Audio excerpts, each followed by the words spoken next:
Ulit-ulit man pero lagi pa ring ipinapaalala ng mga otoridad, huwag basta-basta maglalagay ng personal na mga detalye gaya ng credit card information sa mga social media account.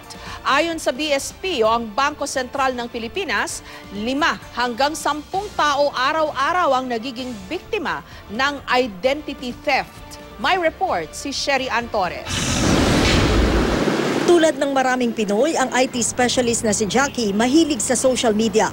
Ang ilan niyang personal na detalye makikita raw noon sa kanya mga social media profile. Pero noong isang taon, nabiktima ng identity theft si Jackie at pakiramdam niya, nagamit ang mga personal niyang detalye sa social media.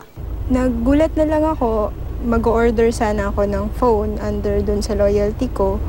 Tapos sabi sa akin, hindi na daw ako pwede kasi nabigay na daw sa akin.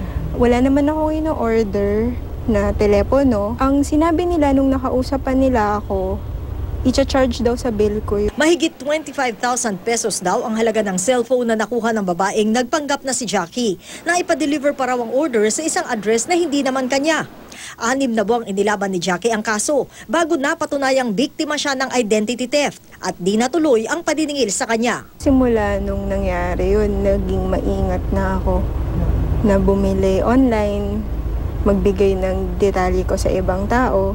Sabi ng Bangko Sentral ng Pilipinas, 5 hanggang 10 kaso raw na identity theft ang natatanggap nila kada araw. Sa ngayong panahon na hindi na tayo pencil and paper, karamihan ng ating mga personal information encoded na in electronic format. Critical dito is maprotektahan natin yung ating identity.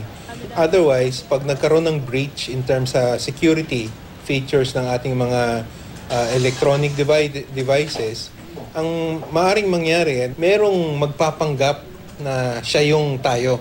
Ang mahigpit na paalala ng BSP, agad itawag sa bangko o makipag-ugnayan sa credit card company oras na malamang nabiktima na ng identity theft. Republic Act 8484, Electronic Devices Act, nakasaad kasi sa batas na ang liability ng individual extends hanggang doon sa punto na na-report niyang stolen yung card. Payo ng BSP sa mga biktima ng identity theft, makipag-ugnayan at magsadya sa kanilang tanggapan para maghain ng reklamo. Sherry Ann Torres, GMA News.